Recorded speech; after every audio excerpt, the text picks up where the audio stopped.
At my graduation party, Dad raised his glass and said it loud enough for the music to drop. You didn't deserve this success. Your sister did. Laughter froze. Glasses paused midair. Then Mom chimed in, as if reading from the same poison script. She's always been the golden child. Not like you. The cake sat behind me, untouched. My degree, framed in gold, shimmered in the corner like a joke. I stood there, holding the glass they gave me, a toast meant to honor me, while they turned my moment into a public rejection. So I smiled, raised my champagne, and said, clear and proud, Great. then she can pay her bills too. Gasps rippled. My sister choked on her drink. My name is Naomi, and from wherever you're watching this, stay with me.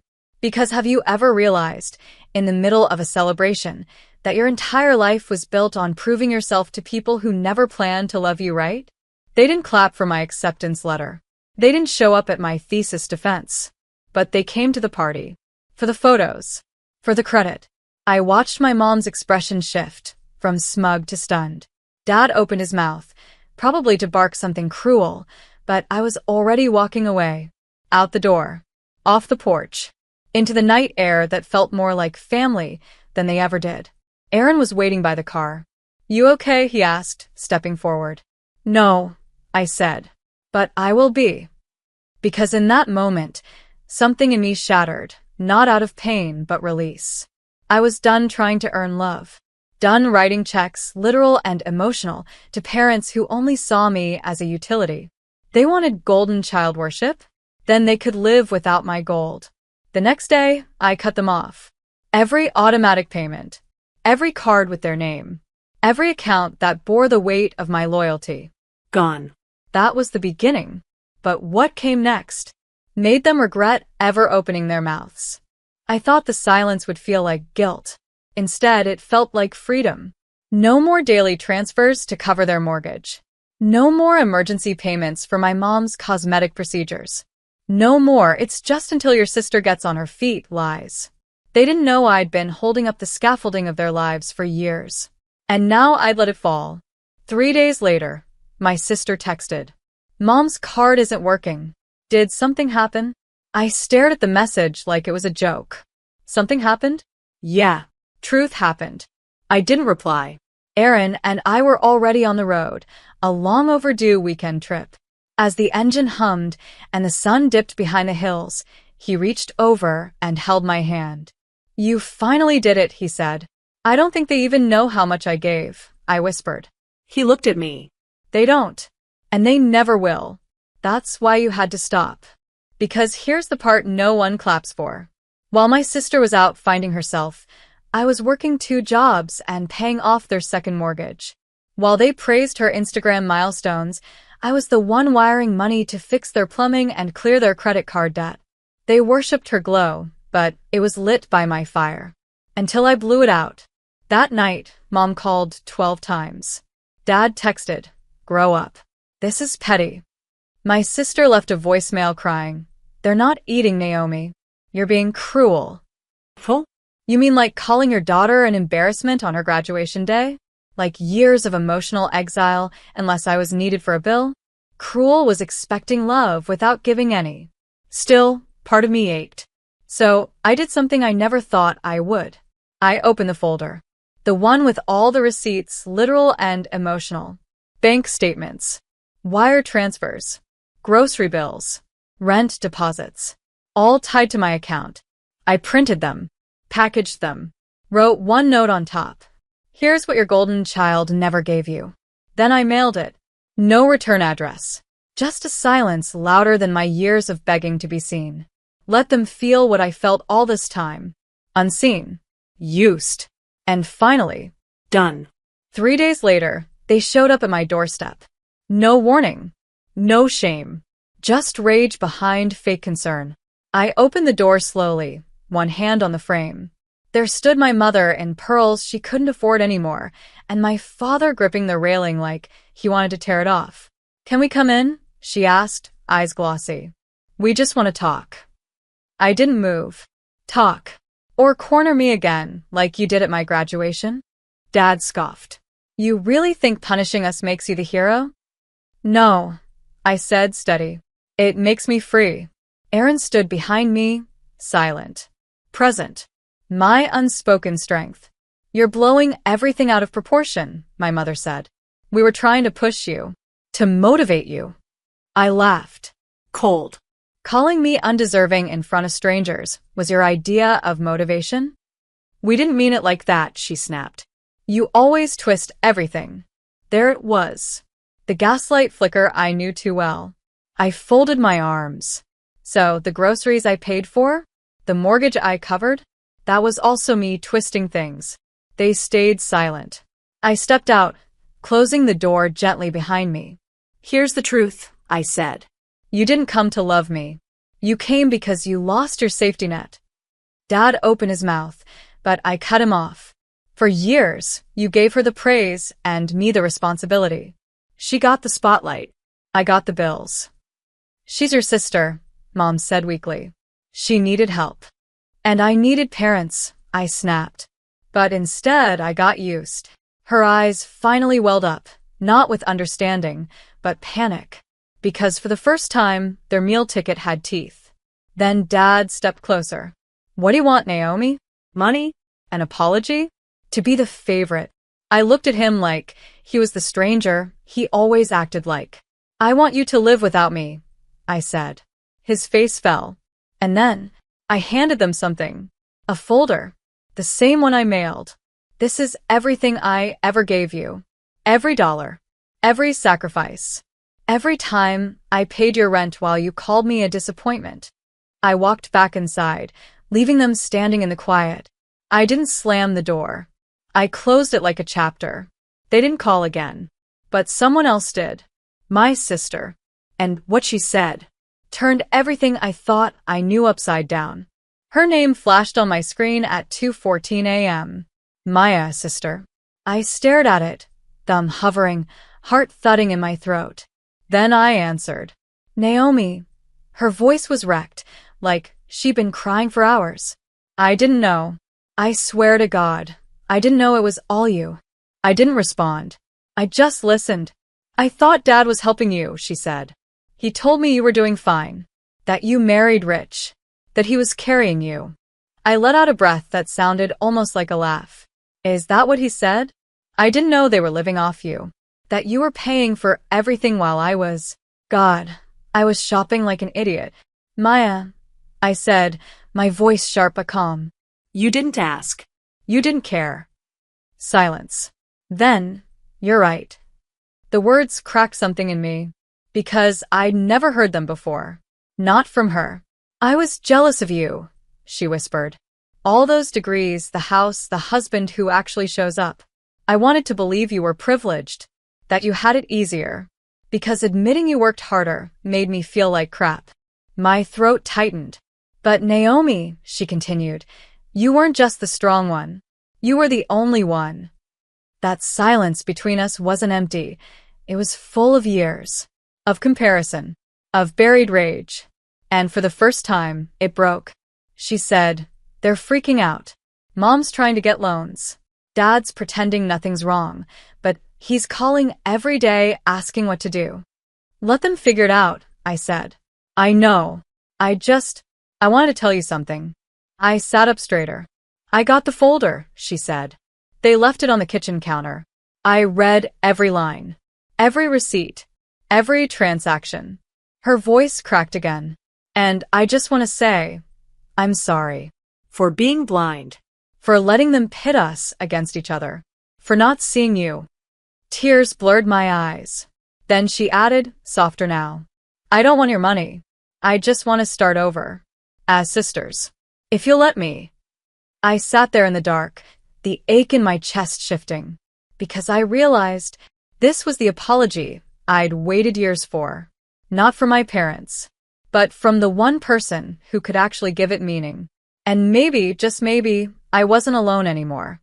We met at a quiet cafe on the east side. No cameras, no parents, no noise. Just two women who shared a childhood and almost nothing else. Maya walked in looking like she'd aged 5 years in 2 weeks. Her once perfect nails chipped. designer bag traded for a tote, and her eyes, red-rimmed, tired, but finally honest. I didn't know what to wear, she joked softly, sliding into the seat across from me. Didn't want to look like a parasite. I let out a small laugh. Not forgiving, not cruel. Just tired. She reached into her bag and pulled out a thin notebook. What's that? I asked. She pushed it toward me. The money. I calculated it. What I spent. What I owed. What Mom and Dad used in my name. I flipped through it. She'd written it all out by hand. Every dollar. Every gift. Every lie. I want to pay you back, she said. Even if it takes me 10 years. I closed the notebook. You can't buy your way back into my life, I said. This isn't about the money anymore. I know, she said. I just needed you to know I see it now. I see you now. For a while, we just sat there. Two sisters with a history carved by favoritism, silence, and unspoken bruises. Then I said what had been clawing at me for weeks. Did they ever love me, Maya? Or just need me? She reached across the table and held my hand. They don't know how to love the strong one. They only know how to take from her. I looked down, swallowed hard. All these years, I thought if I just gave more, they'd finally let me in. You were never outside, she whispered. You were just above. That broke me. Not into pieces, into truth. Because I finally understood. I wasn't unloved. I was inconvenient, unbending, unbought, and now untouchable. We left the cafe quietly. No big moment. No hug. But before we parted, Maya turned to me. You were always the one I wanted to be. And then she walked away. Not my enemy. Not my rival. Just a sister.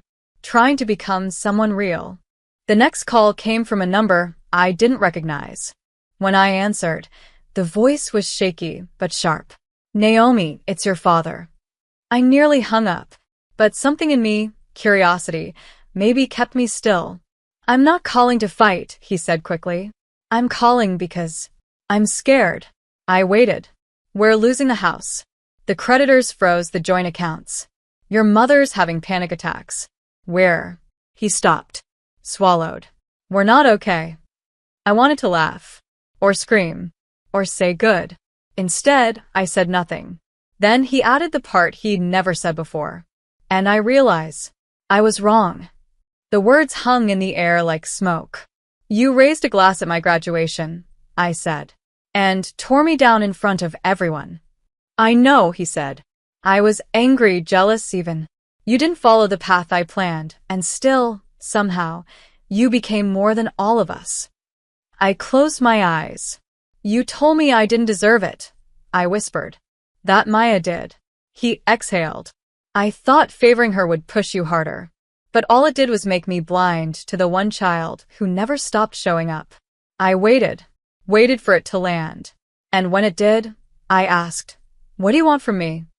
He was silent for a beat too long. I don't know, he finally said. Maybe forgiveness. I laughed. Not bitter. Just done. Forgiveness is earned, not owed, I said. And honestly, I don't need anything from you. Not even that. He tried to respond, but I ended the call. Not out of cruelty, but closure. Because I'd spent years begging for his love, and in doing so, forgot to love myself. Now I was rebuilding, brick by brick. Later that night, Aaron poured me a glass of wine and kissed my shoulder. You okay? Yeah, I said, watching the city flicker beyond our balcony. For the first time, I think I am. Because I'd walked through the fire they lit with their rejection. And I didn't just survive. I walked out shining. Not for them. Not for validation. For me. And this time, no one could dim it. I didn't think they'd show up. But they did. All three of them, Dad, Mom, and Maya, stood on the sidewalk outside my townhouse in clothes that no longer screamed wealth, but whispered reality. They looked small. Not in size. In presence. I watched from the upstairs window for a moment before I came down. Aaron tried to stop me. You don't owe them anything, he said gently. I know, I said. That's exactly why I'm going. I opened the front door and stepped outside. Didn't invite them in. Dad cleared his throat. We'd like to talk. I nodded. So talk. Mom was the first to break. I don't recognize myself anymore, she said. We treated you like a second-class citizen in your own life. We just never expected you to walk away. You didn't expect me to realize I was always standing alone, I corrected. Maya stood behind them, quiet, supportive. Changed. Dad took something out of his pocket. A checkbook. I want to repay you, he said. Whatever we owe, I'll find a way to give it back. I didn't take it. I didn't even flinch. I don't want your money, I said. I wanted your respect. And you buried it under years of insults and favoritism. He nodded. Not proud. Not defeated. Just human. We're selling the house, he said. Moving out of the city. Starting fresh. That's good, I said. Maybe now you'll learn to build something without using me as the foundation. Silence stretched between us like glass. Then Maya stepped forward. I'll never let them treat you like that again, she said. You have my word. I believed her. Not because of what she said, but because of what she'd already done. I took a deep breath. I'm not coming back to the family you were, I said. But maybe, someday, I'll visit the one you're trying to become. No one spoke. But something broke in the silence, and not in me this time. In them. They left without protest. No hugs. No grand moments. Just a quiet, uncertain retreat. And as I closed the door behind me, I felt it deep in my bones. They didn't know me anymore. I did. 6 months later, I threw a party. Not for approval. Not for family. But for every version of me that survived them. It wasn't extravagant. Just laughter, real friends, soft music, and candles that flickered like the fire I'd rebuilt myself from. No cameras. No forced smiles. No walking on eggshells. Just me, whole. Maya came. She brought flowers and a card with just 3 words inside. You changed me. And I believed her. She'd gotten a job. Downsized. Paid me back what she could, little by little, even when I told her she didn't have to. She came to dinner sometimes. She listened. She didn't compare. And she never once said the word golden again. Mom and Dad didn't come. But they mailed a letter. Handwritten. Honest.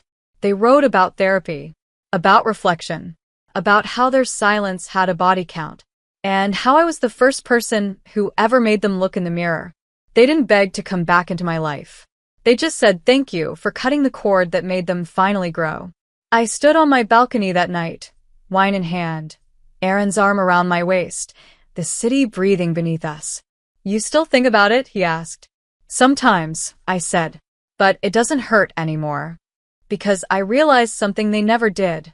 They tried to bury me in shame, but I used it as soil. I grew in it, became someone they couldn't control, couldn't define, couldn't destroy. The golden child? That title meant nothing to me now. Because I wasn't gold. I was forged. And I didn't shine because they let me. I shined because I burned.